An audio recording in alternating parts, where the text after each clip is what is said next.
సాక్షి పత్రిక సాక్షి విలేకరుపై మడకశిర ఎమ్మెల్యే ఆగ్రహం వ్యక్తం చేసిన సంఘటన గురువారం చోటు చేసుకుంది. వివరాలకు వెళ్తే మడకశిర నియోజకవర్గంలోని గుడిబండ, రొల్ల మండలాల్లో అతిసారాతో గత 2 రోజులుగా పలువురు బాధితులు ఆసుపత్రి పాలయ్యారు.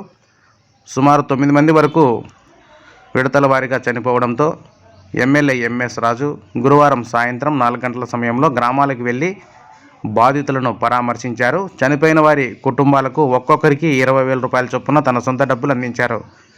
అనంతరం అతిసారాపై అత్యవసరంగా అధికారులతో ఆయన సమావేశం నిర్వహించారు. ఈ సమావేశంలో ఎంఎస్ రాజు మాట్లాడుతూ 5 సంవత్సరాలుగా వైసీపీ నాయకులు పట్టించుకోకపోవడం వల్లే ఈరోజు ఇంతమందికి అతిసార వ్యాధి ప్రబలిందని, 9 మంది చనిపోయారని, కానీ సాక్షి పత్రిక సాక్షి విలేకరి మాత్రం తనపై అధికారులపై వార్తలు తప్పులు రాస్తున్నారని, ఇది కరెక్ట్ కాదన్నారు. గత వైసీపీ పాలకులు చేసిన పాపాలను మాపై నెట్టడం ఎంతవరకు సమంజసమని ఆగ్రహం వ్యక్తం చేశారు. వెంటనే ప్రెస్ మీట్ పెట్టి వీటిని ఖండించాలని అధికారులకు ఎంఎస్ రాజు ఆదేశించారు.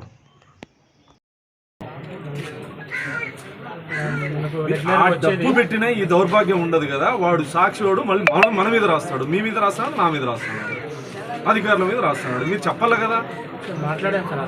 అతనితో మాట్లాడదు కదా, ప్రెస్ మీట్ పెట్టి చెప్పండి. వాడు రాస్తాడు, వేరే వాళ్ళు రాస్తారు. ఏమి వాళ్ళు చేసిన పాపానికి మనం ఎందుకు మాటలు పడాలా?